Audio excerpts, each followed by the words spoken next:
আমি খুব সাধারণ ঘরের একটি ছেলে। আমার বাবা একজন কাঠ মিস্ত্রি। আমরা দিন আনি দিন খাই। আমরা 3 ভাই বোন, আমার 2 বোন আর আমি। আমার বাবা আমাদের 3 ভাই বোনের লেখাপড়া করাতে গিয়ে হিমশিম খেত। পরিবারে আমি হচ্ছি বড় ছেলে। আমার সবেমাত্র এসএসসি এক্সাম দেয়া হয়েছে, পলিটেকনিকে ভর্তি হয়েছি। আমি ভাবছিলাম একটু একটু করে আমার স্বপ্ন পূরণ হচ্ছে।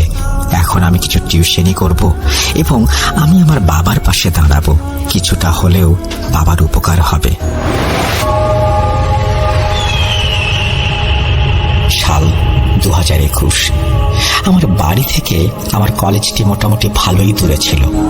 আমার গ্রাম থেকে আমি আর আমার এক ফ্রেন্ড সজীব শুধু ওই কলেজে পড়তাম, আর অন্যরা সবাই অন্য কলেজে চলে গিয়েছিল।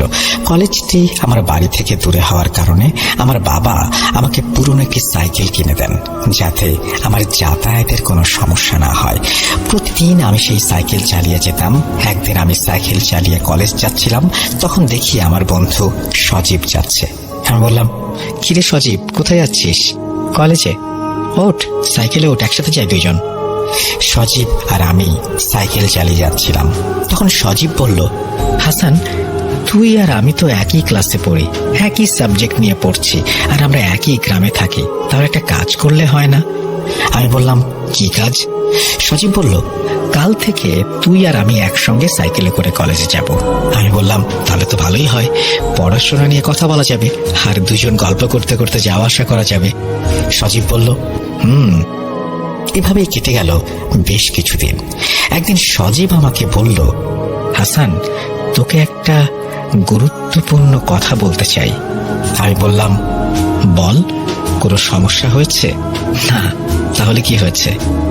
হাসান, আমি না রিয়াকে অনেক পছন্দ করি। হ্যাঁ। বললাম, রিয়া? কোন রিয়া?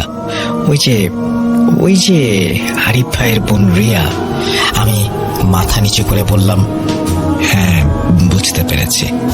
আমি সজীবকে অনেক বোঝানোর চেষ্টা করেছি, কিন্তু আমি পারিনি। সজীব আমার কোনো কথাই শোনেনি।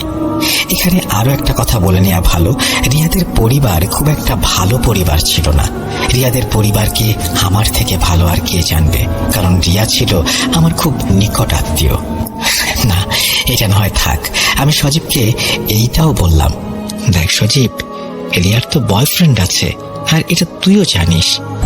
সজীব আমার কোনো কথার দাম দিল না। যাই হোক, অনেক বোঝানোর পরেও সজীব বুঝল না। তখন আমি বললাম, তোর মন যা চায় তাই কর। এইভাবেই কেটে গেল প্রায় 1 মাস। ঘটনার মূল শুরু এখান থেকেই। সাল 2022-এর শুরুর দিক, কনকনে শীত। সেদিন ক্লাস ও কোচিং শেষ করে আমি আর সজীব বাড়ির দিকে ফিরছি। তখন মাগরিবের আজান পড়বে ভাব। সাদা কুয়াশায় ঢাকা সারা গ্রাম। আমি আর সজীব শুধু সাইকেল চালিয়ে যাচ্ছি। এতটুকু কুয়াশা আর শীত ছিল যে রাস্তায় আমি আর সজীব ছাড়া কাউকেই দেখতে পাইনি। আমরা আমাদের বাড়ির খুব কাছাকাছি চলে এসেছিলাম। তখনই সজীব আমাকে বলল, হাসান, সাইকেল থামা। আমি সাইকেল থেকে নেমে বললাম, কি হয়েছে? আরেকটি কথা, আমরা যে জায়গায় দাঁড়িয়েছিলাম সেই জায়গার একটু বর্ণনা দেই। এই জায়গার নাম 3 রাস্তার মোড়। 3টি রাস্তা 3 দিক থেকে চলে এসে এই জায়গায় মিশে গিয়েছে।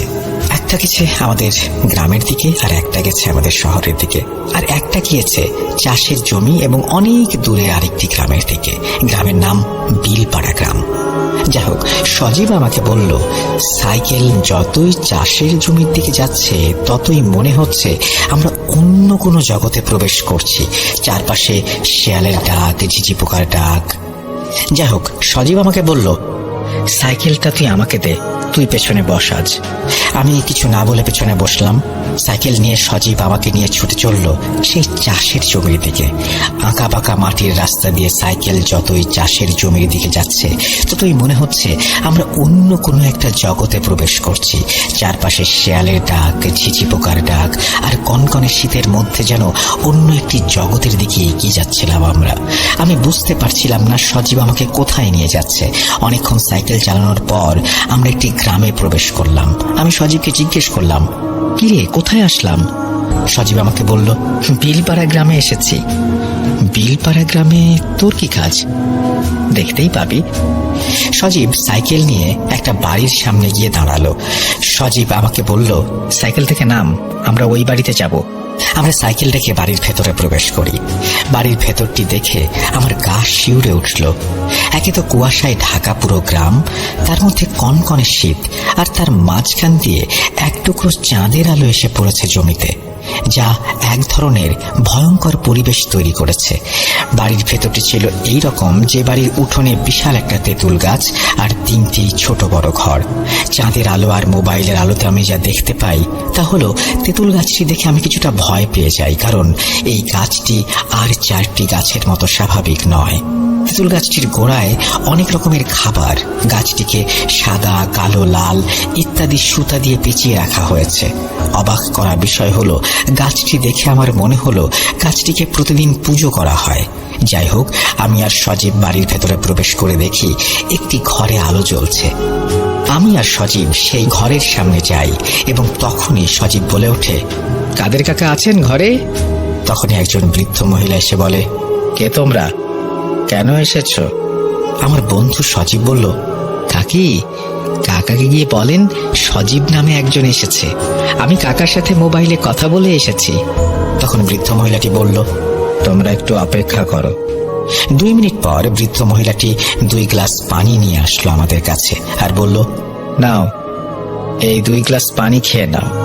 আর একটা কথা, পানি খাবার সময় বিসমিল্লাহ বলা লাগবে না, আর বাম হাতে নিয়ে খেও। এই কথাটি শুনে আমার কিছুটা রাগ হলো। আমি পুরোপুরি ইমানদার নই, তাই বলে কিছু খাবার আগে বিসমিল্লাহ বলবো না এবং বাঁ হাত দিয়ে খাবো, এটা হয় নাকি? আমি সেই বৃদ্ধ মহিলার কথা না শুনে নিচে বসে বিসমিল্লাহ বলে ডান হাত দিয়ে পানিটি পান করি। আমার বন্ধু সজীব কিন্তু তা করেনি। আমি আমার গ্লাসটি যখন বৃদ্ধ মহিলাকে দিচ্ছিলাম, দেখি সেই মহিলাটি আমার দিকে তার চোখ বড় বড় করে তাকিয়ে আছে। বৃদ্ধ মহিলাটি আমাদের দুজনের দিকে লক্ষ্য করে বলল, তোমরা বাইরে দাঁড়াও, আমি আসছি। এবার তিনি একটি বালতিতে করে পানি নিয়ে এসে আমাদের দুজনকে বললেন, এই পানি দিয়ে পা ধুয়ে বাম পা দিয়ে ঘরে প্রবেশ করো। এবারও আমি তার কথার কোনো দাম না দিয়ে পা ধুয়ে ডান পা দিয়ে ঘরে প্রবেশ করি। আমি কিছুটা অবাক হয়ে যাই, কারণ ঘরটিতে তেমন কোনো আসবাবপত্র ছিল না, শুধু একটি খাট ছাড়া। আরেকটা অবাক করা বিষয় হলো, পুরো ঘরটি লাল কাপড় দিয়ে মোড়ানো। যাই হোক, খাটের ওপর বসেছিলেন একজন বৃদ্ধ। আমি সেই বৃদ্ধ পুরুষটিকে দেখে সালাম দেই। জানি না আপনি বিশ্বাস করবেন কিনা, আমি সালাম দেওয়ার পর কেমন যেন একটা উত্তর দিল সেই বৃদ্ধ, যেটা আমি কখনোই শুনিনি। আমার কাছে খুব অদ্ভুত মনে হলো। যাই হোক, একটু পর সেই বৃদ্ধা মহিলাটি চেয়ার এনে আমাদেরকে বলল বসার জন্য। আমরা বসি। তখন সেই বৃদ্ধ পুরুষটি সজীবকে বলল, যা বলেছিলাম তা এনেছিস? সজীব তার পকেট থেকে একটি চিরকুট বের করে দিল বৃদ্ধকে। বৃদ্ধ কিছুক্ষণ সেই চিরকুটটি দেখল। তারপর বৃদ্ধটি বিছানা থেকে নেমে ঘরের এক কোণায় লাল কাপড় মোড়ানো একটা মাটির কলস থেকে 1 বোতল পানি নিয়ে আসলেন, আর চিরকুটটি দেখে কি যেন বিড়বিড় করে পানিতে ফুঁ দিতে লাগলেন। কিছুক্ষণ পর বৃদ্ধটি সজীবকে লক্ষ্য করে বলল, আমার হাদিয়া এনেছিস?